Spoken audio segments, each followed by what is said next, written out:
Usai menggelar sosialisasi 4 pilar kebangsaan dengan menyambangi 12 seket truna-truni dari Desa Tua, Desa Baru, dan Petiga, anggota DPR RI dari fraksi PDI Perjuangan, Made Urip melanjutkan sosialisasi di Wantilan, Pura Balai Agung, Desa Kukuh, Margetabanan.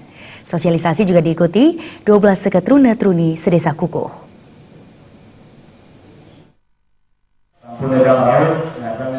Saat sosialisasi 4 pilar kebangsaan yang digelar Made Urip dengan mendatangkan kembali narasumber Iwayan Dike Sumantra dan Wayan Gunadi ini, Perbekal Kukuh Ketut Budiarta langsung mengucapkan selamat datang kepada Made Urip yang berkenan memberikan sosialisasi 4 pilar kebangsaan di desanya. Sosialisasi ini sangat penting mengingat generasi muda perlu peningkatan dan pembinaan mengenai pemahaman 4 pilar kebangsaan ini. Pada kesempatan itu selaku petugas partai, Putu Eka Nur Cahyadi mengaku selalu mendampingi sosialisasi 4 pilar kebangsaan yang digencarkan Made Urip di semua elemen masyarakat, termasuk melibatkan 12 seket truna-truni di Desa Kukuh.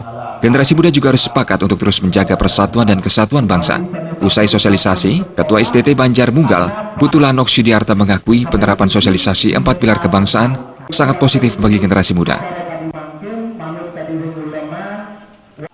Seperti dalam favoritnya, ya menurut saya perlu karena nanti untuk kedepannya kita belajar biar ntar Indonesia ini kayak gimana, soalnya kan kita negara besar, banyak perbedaan, banyak segi dari baik suku, baik gimana kita mengaturnya, soalnya mulai sekarang dari tahun ke tahun perkembangan Indonesia juga banyak mengalami peningkatan, banyak perubahan, dan tanggapan seperti itu tuh harus ya dilanjutkan supaya untuk Indonesia yang ke depan bisa lebih baik.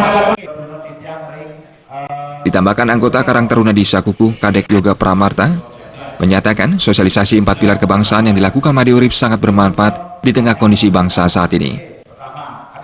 Kalau untuk hari ini sosialisasinya sangat bagus sekali, jadi sangat mengundang untuk orang-orang muda, jadi lebih menarik untuk orang-orang muda untuk mengikuti, mendengarkan, jadi kami bisa mengerti apa itu 4 pilar dan bagaimana cara menjaga agar persatuan tetap bisa dijaga.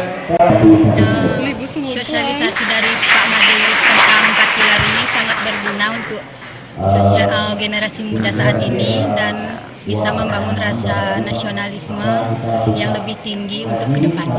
Sosialisasi 4 pilar dari Pak Made Urip sangat berguna, di mana dilihat dari remaja belum memahami dan menerapkan nilai-nilai dari 4 pilar MPRI ini. Melalui sosialisasi ini kita dapat mengetahui tentang 4 pilar MPRI ini dan dapat dijadikan sebagai landasan dalam bermasyarakat, berbangsa, dan bernegara. Pada saat sosialisasi, Made Urip kembali mempertegas keberadaan bangsa yang sangat strategis, yang diapit 2 benua dan lautan samudra, sehingga banyak negara lain yang mengincar Indonesia karena memiliki potensi ekonomi yang sangat banyak. Namun hal itu malah bisa menjadi tantangan baik dari luar dan dalam.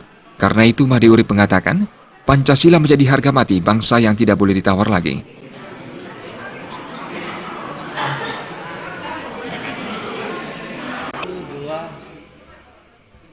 Tim Liputan Bali TV.